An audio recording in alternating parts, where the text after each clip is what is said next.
Assalamualaikum warahmatullahi wabarakatuh. Perkenalkan, nama saya Deni Sami Zahra dari semester 2A. Di sini saya akan review ulang materi hukum pidana dari Profesor Dr. Haji Heni Nuraini, SHMH, dan asistennya Dr. Muhammad Randy Aridhayani, SHMH. Sumber hukum pidana ada 4, yaitu yang ke-1, KUHP mulai berlaku 1 Januari 1918.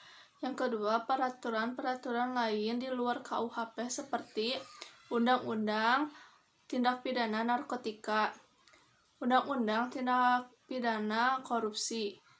Cesare Lombroso, seorang dokter di Italia, yaitu pencetus hukuman mati. Kode penal, yaitu isinya perintah raja di Perancis. Pencipta kode penal, yaitu Napoleon. Di Netherlands, kode penal diganti menjadi Wetboek van Strafrecht. Di Indonesia, Wetboek van Strafrecht diubah menjadi KUHP. Sebelum tahun 1918 menggunakan hukum adat masing-masing. Hukum pidana material dibagi menjadi 2, yaitu jadi hukum pidana umum dan khusus. Yang ketiga, yaitu memori penjelasan KUHP, bisa disebut dengan bahasa Belandanya yaitu Memorie van Toelichting. Yang keempat, yaitu hukum pidana adat atau hukum pidana tidak tertulis.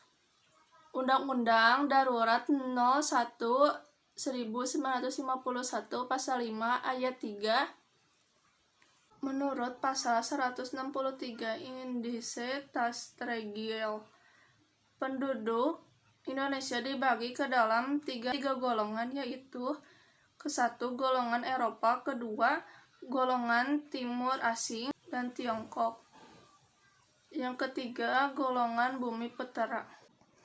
Berdasarkan hal tersebut berlaku beberapa asas, yaitu asas teritorial Pasal 2 KUHP, asas personal atau nasional aktif, yaitu Pasal 5 KUHP, asas pelindungan atau nasional pasif, yaitu Pasal 4 dan 7, asal universalitas atau berlaku di seluruh negara.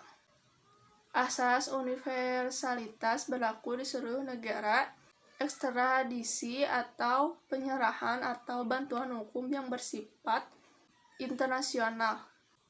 Pembagian kitab undang-undang hukum pidana ada 2, yaitu yang ke-1, bagian bersifat umum, berlaku untuk seluruh lapangan hukum pidana baik yang terdapat dalam KUHP maupun di luar KUHP, diatur dalam buku 1, yaitu pasal 1-103.